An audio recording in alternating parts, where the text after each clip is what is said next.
बच्चों, परीक्षा में सामान्यतः 5 नंबर में रचना पूछता है और इस तरह के प्रश्न परीक्षा में पूछे जाते हैं। इसे आप आसानी से बना सकते हैं, थोड़ी एकाग्रता से आप इसे देखें और समझ सकते हैं।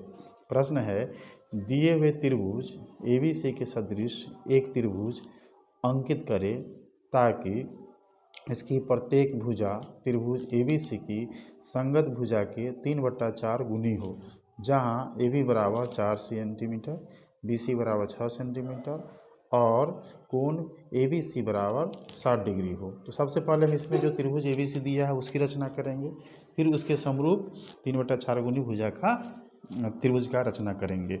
तो आप इसे सावधानीपूर्वक देखें हम क्या करते हैं। सबसे पहले हम इसमें क्या करेंगे, चूँकि कोण ABC दिए हुआ है तो सबसे पहले हम BC खींचेंगे। सबसे पहले आप यहाँ BC खींचें 6 सेंटीमीटर, यहाँ 6 है, यहाँ से इसको लेंगे आपको 6 सेंटीमीटर, ये हो गया।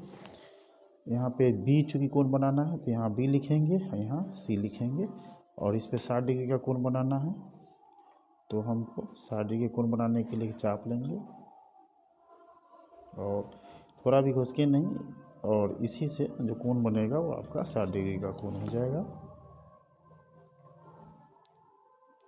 आपका 60 डिग्री का कोण हो गया, ये B हो गया, ये C हो गया।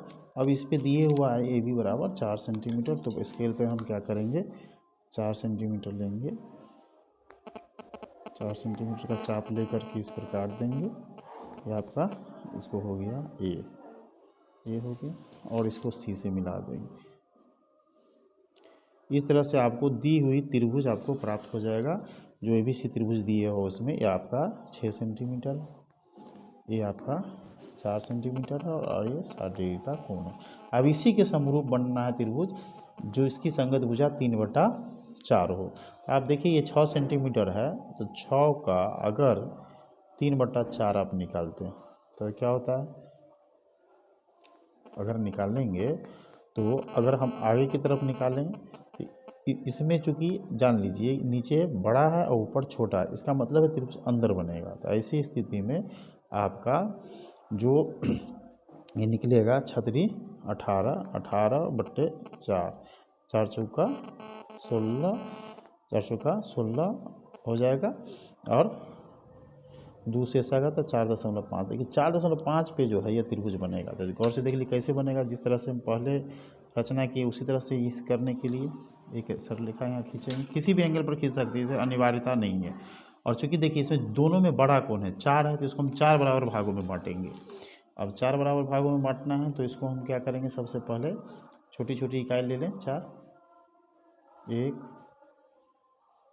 2 3 4। देखिए ये बड़ा हो गया, नहीं जा रहा है, इस रेखा को और आगे तक चाहे तो बढ़ा लेंगे।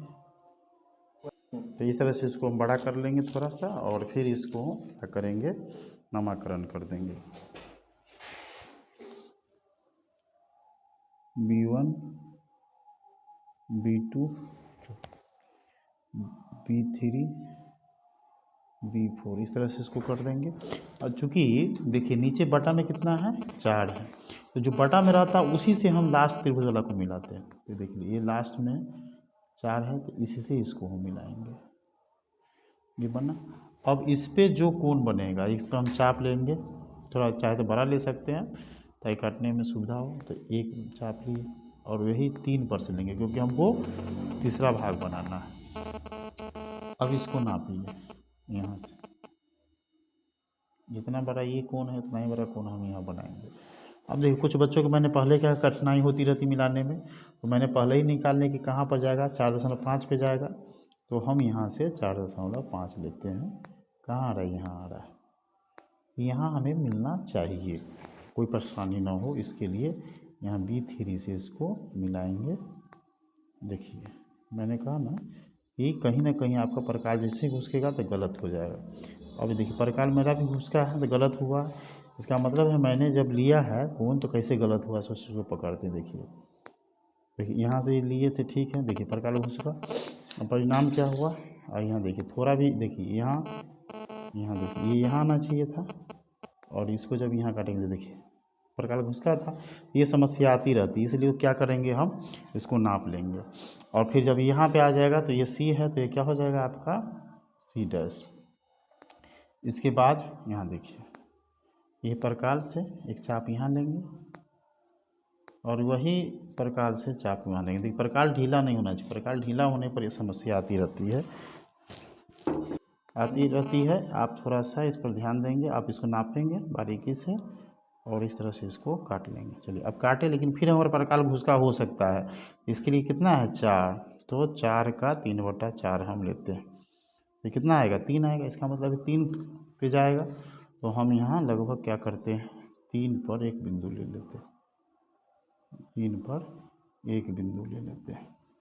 अभी वहीं पे जाकर मिलेगा, यहाँ पे सी डैश हुआ है, इस सी डैश से इसको देखिए मिला, देखिए वहीं पे जाके यह मिलेगा। थोड़ा ही प्रकार अल्टर घुसेगा तो गलत जगह पे चला जाएगा। देखिए ये प्रकार घुसने के कारण ऐसा होता है। ये डैश हो गया, ए सी डैश हो गया, इसलिए त्रिभुज ए डैश बी सी डैश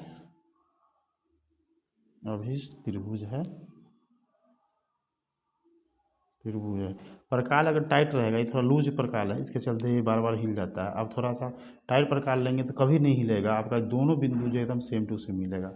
इसलिए ध्यान देना है कि प्रकार एकदम टाइट रखें, ना ज़रूरत हो तो परीक्षा में नया प्रकार ले लें, जिसके कारण आप आसानी से बना सकेंगे। थोड़ा भी आपका लूज नहीं होगा, नहीं घसकेगा। इस तरह से देखिए जो त्रिभुज बना है ए डैश बी सी डैश, वही अभिष्ट त्रिभुज होगा।